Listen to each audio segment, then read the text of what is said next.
Hello and welcome to Mythmakers. Mythmakers is the podcast for fantasy fans and creatives, brought to you by the Oxford Centre for Fantasy. My name is Julia Golding, an author and director of the Oxford Centre for Fantasy. And today I'm joined by Matt Fox, creator of the Magic of Middle-earth exhibition, currently showing at the Willis Museum, Basingstoke, Hampshire in the UK, and this exhibition is open until the 16th of October. Hi Matt, so would you like to tell us a little bit about yourself and how you came to get this dream job for any Tolkien fan? Hello Julia, thanks very much for having me on the Mythmakers podcast. Yes, I've been a collector all my life, and a recent study in The Guardian actually showed that 1 in 3 British people will admit to collecting something, however modest, however humble.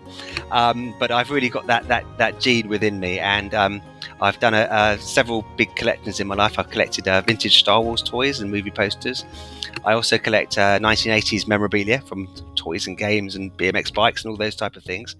And I'm a massive fan and collector of everything Middle-earth related, including Tolkien, which would be the books and the first editions that everybody wants to try and get their hands on, but also what's come beyond that, and the adaptations from the movies to video games and toys, music, artworks, and of course the films as well. So they say that collecting is a sickness and sharing it is the only cure for that sickness. So it's been a fantastic chance to exhibit all my collection in one place, which I've done within the Magic of Middle-earth, and get it up there on the walls and get it in display cabinets. And it's a free exhibition and people can come along and see it. And I don't feel like such a loony anymore by having this big collection just sort of tucked away in my own house. Yeah, I really like that idea. I think one of the great sort of developments of the whole kind of fan culture is that now we're all able to share it. We no longer feel quite so crazy on our own trying to explain why we really like Tolkien or 1980s so much. So you've got your own collection in the exhibition. So if someone was going to go along within the next month or so, if they're lucky enough to be in the area of Basingstoke, what kind of thing will they see when they walk in? Have you got 2 or 3 favourite exhibits that you'd like to tempt us with? I have to say, I love the artworks in particular, and one of my favourite artists. Well, actually, it's not one person; it's 2 people. It's the brothers Hildebrandt, and they painted a lot of Middle-earth calendars and artwork. And we've got a lovely big print of Smaug, and this is. If you have a chance to Google Smaug by the brothers Hildebrandt, you won't have seen Smaug drawn quite like this before. He looks huge. He's a big sort of corpulent on a bed of golden treasure, as if he's just fat and lazy from eating all of the dwarves. It's a really beautiful rendition of Smaug, and we've got that sort of paired up with an actual treasure hoard in the cabinet, and the sculpture from Weta Workshop, and that shows the Smaug that was the adaptation from the movies. And the movies did a sort of a different approach to the dragon. They did the sort of the wyvern 2-legged version of a dragon. Although, as a small bit of trivia, in the very first scene in the Hobbit, you get the flashback of Smaug devouring Erebor. Just very briefly, you get catch a glimpse of him with 4 legs. So the dragon became 2-legged, sort of partway through the production. I think that's one of the great things you can see. Another thing that we created specifically for this exhibition was a diorama. And it's a diorama of the Battle of Helm's Deep. And to construct this, I used... they're called Toy Biz action figures. They're sort of about 8 inches tall, and all the Uruk-hais wearing the armor and carrying the spears and whatnot. And what we didn't really realize is because the figures are so big, the actual Helm's Deep was going to have to be pretty huge as well. But luckily, I've got a very talented friend called Amina Kaufman who created the Hornburg Wall and the gatehouse, and some sort of siege ladders and weapons in the battering ram.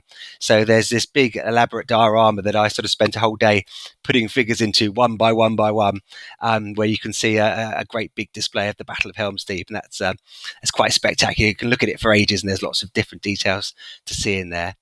And I'd say another thing that I particularly like, which is fun for families, is we have a little kind of a big, well, I say a little, but it's actually a very big bar stool, as if you can sort of sit there, as if you're a hobbit sitting in the Green Dragon with a great big oversized tankard as well, and it sort of miniaturizes you. So it's a great spot to have a selfie and make yourself look like a little hobbit sitting on the bar stool. Oh, that's brilliant! I remember going to see at the Science Museum in London the exhibition that was accompanying the films way back in the beginning of the 2000s. I took my kids, and to this day, I've got this picture of us sitting on the cart, you know, the Gandalf and Frodo cart from the beginning with the forced perspective, with me as tiny and them as huge. And they were like little creatures at the time. They were hobbit-sized children.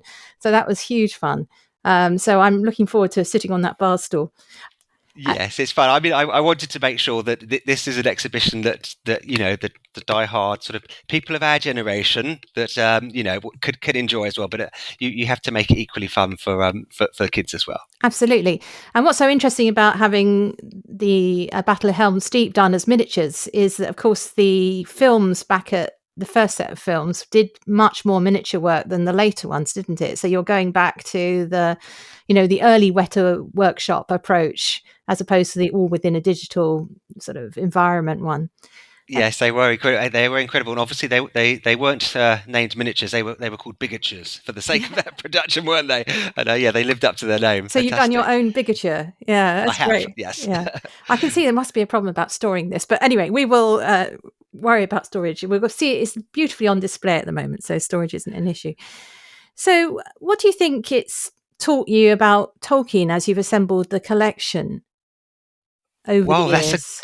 That's a good question. I would say that fantasy and science fiction are often sort of lumped together in the bookshops, you know, on that same sort of shelf. But the evocation of nature in fantasy has no parallel across the sci-fi, and few writers really evoke the natural world as well as Tolkien does. Oh, I'm so pleased you say that, because that's completely my take as well. Brilliant. Carry on. Yes. Well, I'd actually, you know, go so far. Some critics use that as a bat to hit him and say, you know, that he cares more about describing landscapes than about describing the characters in some places. But he was far-sighted in terms of his environmentalism, and he was particularly passionate about trees. And you know, from his imagination sprung Treebeard, protector of the forest.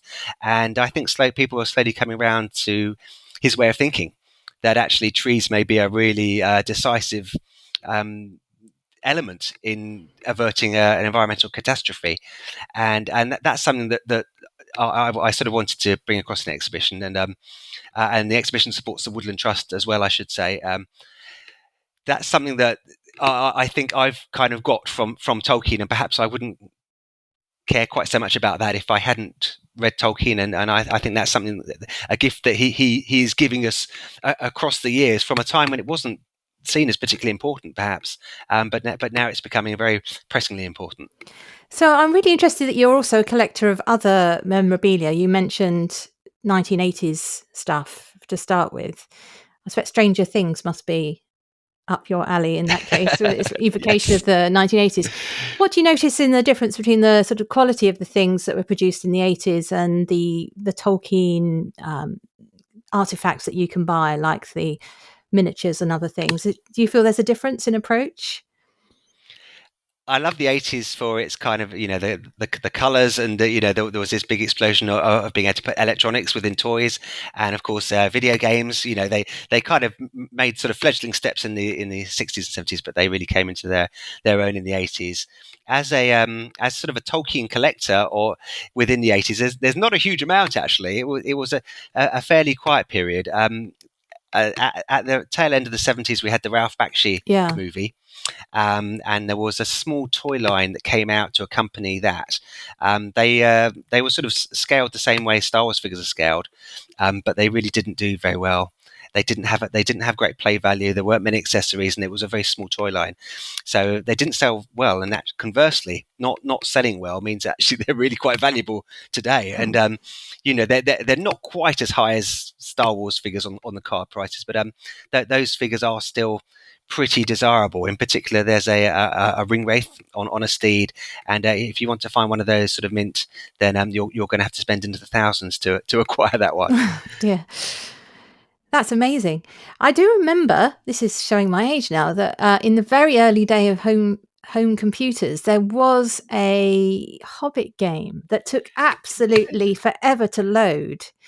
And it was very much a very simple click to go left, go right, going through the following in Bilbo's footsteps.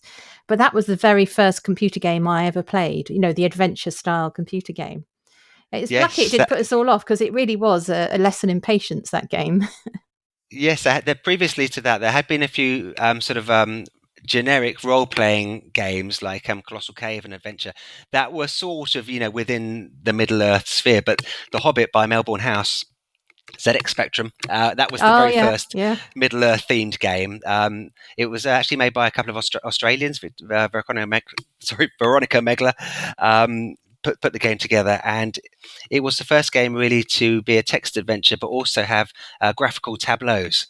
So you'd actually you'd have the text at the bottom that you're in the Hobbit hole, Bilbo's house, but then above it you'd have this great picture, and the picture would sort of draw before your eyes, because the Spectrum wasn't powerful enough to render it in one image. So you'd get the little green door would be drawn in there, and you'd see a bit of the landscape. And as a child, seeing this for the first time and actually seeing my TV now is interactive. I can actually do things on the TV, rather than just passively watch BBC One and Two. It was amazing. So I have very fond memories of The Hobbit. Yeah, I'm sure there should be a secret club of all of us who spent that summer holiday in our in the 80s doing that game. Now, I would certainly be a card-carrying member of that club. So, do you have any plans to take your exhibition elsewhere, as you've now got this collection, if people are interested in seeing it? Yes, indeed. It is. It's a touring exhibition, and it's going to be visiting museums all around the country. So I can't really sort of make the announcements of where and when it's going to be at this time. But watch this space, and it'll be on our Facebook page, The Magic of Middle Earth. But it will indeed be hopefully coming to a part of the country near you. If Basingstoke is is too far away for you. And what about if we've got people over in America? Would you be temptable to, because a lot of our listeners are over there, would you be temptable to take it abroad? Well, absolutely. It's not, Middle Earth isn't something that's specifically British, and Middle Earth collecting has got a fantastic global audience. So it could indeed go to America or to any other country across Europe. So that'd be fantastic to do so. Okay, so we'll put a link in the show notes. So if anyone's listening who wants to tempt Matt to bring his exhibition their way, you'll be able to contact them through their Facebook page. So I have a few kind of more general questions now for you. And the first one I wanted to ask you is, do you have any favourite Tolkien trivia that you would like to share? I mean, you've actually already shared a few bits, but perhaps from the filmmaking process, for example. And mind you, I'm not sure you can beat the Smaug with 4 legs and 2 legs. That's pretty. You knocked it out of the park with that one. I'll keep my trivia in the 80s, as you know that I particularly enjoyed that decade, and it's the rock group Marillion. They had hits in the 80s with a couple of big hits called Kaylee and Lavender, and that group, they were named after Tolkien's book The Silmarillion. In fact, they originally began life as Silmarillion, but they decided to shorten it to Marillion to avoid legal issues. So yes, that's my nugget of trivia for you. Yeah, that's right. I'm sure there's actually quite a surprising number of firms named after Tolkien themed things, like Palantir and others. I wonder how they negotiated that. Anyway, good luck to them if they are dealing with the Tolkien estate. They're very fierce about guarding the copyright, which is as it should be. So I've also now got a quick fire round for you, just to test out your instincts. Okay, it's not just about Tolkien. Matt hasn't been given this in advance, so he's got to answer right, sort of genuinely, in a few seconds. A couple of them are about other Oxford fantasy writers, which is also our remit. So, are you ready, Matt? I'm ready. The Hobbit or the Silmarillion? The Hobbit. Lembas or Farmer Maggot's mushrooms? Lembas. Yes. Elf or dwarf? Elf has to be. I want to live forever. Okay, and now moving a bit away from Tolkien. Down a rabbit hole or through a looking glass? I think I'll go through the looking glass. Yes. Okay, and now this is a choice Peter's sword or Lucy's cordial? Oh, I think I'll go with Peter's sword. I've always kind of liked swords. Yes. I was wondering if you're going to answer that as a collector or as, which does the most good, because, the cordial that heals people is pretty cool. Yeah, I think the collector came out there. The hero sword, the hero sword. That their prop store would rather like to have that in one of their auction lots. I'm sure. Definitely. Actually, that's one of my favourite moments is when that sword reappears later. But anyway, so I also have a standard section in the podcast where I talk about where in the world is the best place for something. So any fantasy world, anywhere. It can be sci-fi, it can be, epic fantasy, anything. And in your honour, we're going to go for where in the world is the best collection. So this could be something like the White Witch's spooky statue gallery in The Lion, the Witch and the Wardrobe, or indeed the Hogwarts pictures, the interactive talking pictures in Harry Potter. So do you have a favourite where in the world collection? I think I'm going to have to go with Fëanor's workshop, where he crafted the very finest that the elves have ever seen. So it's got to be really good, and created the 3 Silmarils because when they got stolen, he went on a mad mission to get them back. And I think any collector would tell you that having something stolen from your collection is not nice, and you'll be looking all over the place for them. So I think I think Fëanor was quite right to do what he did. It may be a bit of a murderous rampage too far, but he did want those Silmarils back. So I'm going for Fëanor's collection with his jewellery. Okay, that's a very first age answer there. Now that's absolutely fascinating that you really relate to Fëanor as a collector. I think that's the first time I've heard that. It's going to make me think of, because I've always thought it's wrongly placed greed, but now I can see there is another side to this story. But anyway, or maybe it's a coded thing about copyright. Talking about copyright earlier, because having your stuff stolen is pretty grim. Yes, I think treasure within all of Tolkien's literature is usually seen as something fairly evil, something usually a corrupting influence, whether it's the Arkenstone or the Silmarils or the Ring or the treasure hoard of Smaug. Sends lots of people mad. Yes, yeah. And the good things in life are simple, song, and poetry, and beer, and good company, and I think everybody relates to that really. And in Tolkien's writings, it's the way to be. Yeah, but we still also can root for, the occasional artifact. Just a little bit, yes. Just the chest of treasure, as Bilbo, comes away with it. That's fine. Yeah, go with that. I was thinking about my favourite collection, and so one has come up whilst we've been talking, which is actually a C.S. Lewis one when they go back in Prince Caspian and they go into Cair Paravel, which they don't recognise to start with, and then they find the armoury, which has Peter's sword, hence the connection, and all the other things except Susan's horn. And the idea of going back to a place that but you don't recognise to see your own stuff as a collection, I think is fascinating. But the one I was also thinking of is from a different fantasy world series. It's the Philip Reeves Immortal Engines. With London has a version of the Museum of London which has artifacts from ancient history, including our history, as part of what they're sort of scavenging. So I like the idea of a scavengers museum. All very powerful stuff. Yes. So Matt, that's great. Thank you so much for talking to us. And I hope that people listening to this who are within striking distance of Basingstoke in Hampshire until the 16th of October will take time out to go and sit on the bar stool and take their selfie and envy your collection. And we look forward to hearing it travelling around the country in the months to come. So thank you very much. Thank you, Julia. It was a real pleasure. Thank you.